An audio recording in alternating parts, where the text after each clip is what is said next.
thought he did a fantastic job. I thought he did a good job of trying to call the parties and the factions together, right, to try and unify around things that we can accomplish. I was excited to hear that. I thought it was neat and good that he, encouraged us to harken back to some of the things that we've accomplished as a nation for good around the world, and then maybe inspire us, try to encourage us to do that same thing moving forward, that our best days are still ahead.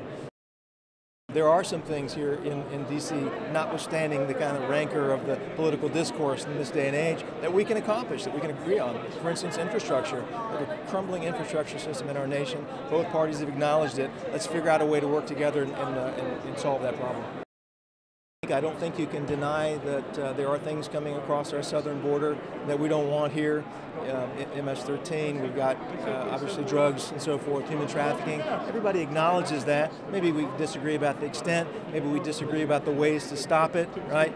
The president's own experts and Homeland Security experts say that the best way to do that in some areas is some form of tangible border, wall or fence. I think the president has done his best to come toward the Democratic leadership in the House.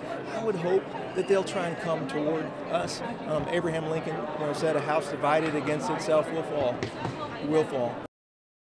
The issue that has caused such heartache and grief across our country year after year after year is the issue of gun violence, and that's why Fred and Manny are here, because it's almost 1 year since their kids were killed at the shooting at Stoneman Douglas in Parkland, Florida, and 40,000 people die a year from gun violence. The President of the United States couldn't bring himself to even acknowledge that it exists, and that's a tragic mistake the President made tonight. My son, he wasn't murdered by a criminal that just crossed the border. That's not what happened in this case. But I do understand after being in that place that some crimes are okay.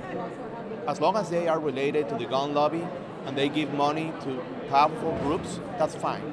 But when it comes to the other side, then we have crimes that we need to bother about. And the message that I got tonight was, if my daughter and his son were murdered by an illegal immigrant, the president would have talked about it. That's the message that I got. He created a fake crisis, and unfortunately, he highlighted and staged a family who did lose a child to gun violence because it was from an illegal immigrant. Our children were killed by an American male. But if that weren't the case, he might have spoken about it. The president actually took the time to put people from the Pittsburgh Temple shooting up there to highlight heroism, but never once said the fact that somebody walked into that temple with an AR-15.